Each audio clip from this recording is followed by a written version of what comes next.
It's a photograph that's part of a tweet, and a bit of a tweet exchange that we at Reading the Pictures had with a representative of Reuters who captioned this photograph. Police officer in tactical gear stands near a U.S. Post Office mailbox, looks on as Democratic vice presidential nominee Senator Kamala Harris, stops to speak to shoppers outside the grocery store in Philadelphia, Pennsylvania. It's taken by Jonathan Ernst, and it was photographed the day before the presidential election, I believe. So we tweeted back something to the effect of, beyond the irony of the hand on the mailbox, because mail-in voting was also politicized, we wrote, "We have doubts he's police. If so, with a Blue Lives bandana, that's chilling. Is this media enabling or a security fail?" And then we just said, "Fact check, question mark." Reuters responded with a fact check, and the response said, "We have confirmed with sources he's a member of the Philadelphia Police Counterterrorism Unit." We retweeted that and said, at Reuters has confirmed that the person in the photo is a member of the Philadelphia Police Counterterrorism Unit, so credit Reuters for accuracy.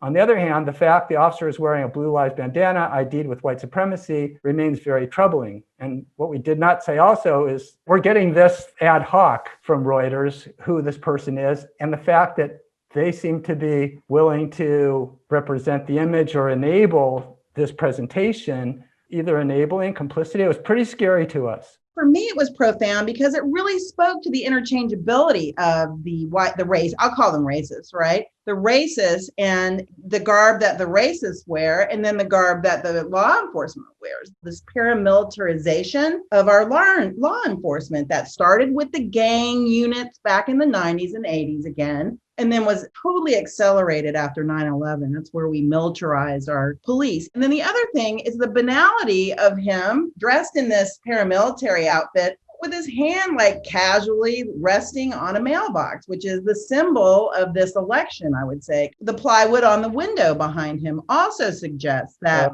they're either anticipating violence or broken windows have already happened. And then just adding that Kamala Harris is just literally right in front of him. This photo kind of blew my mind, in a way that something so simple could actually be quite complex.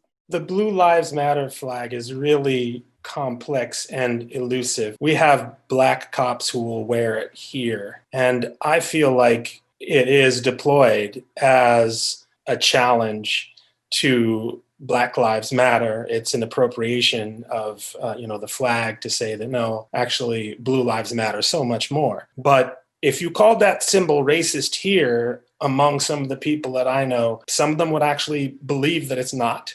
Mm-hmm. And others would use that really messed up slippage that these particular symbols have now during the age of Trump. The age of Trump has mainstreamed racialism and racism. It hasn't exactly made outright racism and anti-Semitism kosher, so to speak, but it has mainstreamed it to a degree that you can deploy all of these slippy, slidey symbols that we know what they mean, and yet there's this really weird and, to me, kind of cowardly plausible deniability that they maintain. Oh, we're not racist. We're just for the Second Amendment. I didn't have time to kind of articulate about why I use the word racist, but I'm making an active stance right now and not use the word white supremacy, because I believe that we live in a white supremacist culture. I don't think that white supremacy just stands for racists.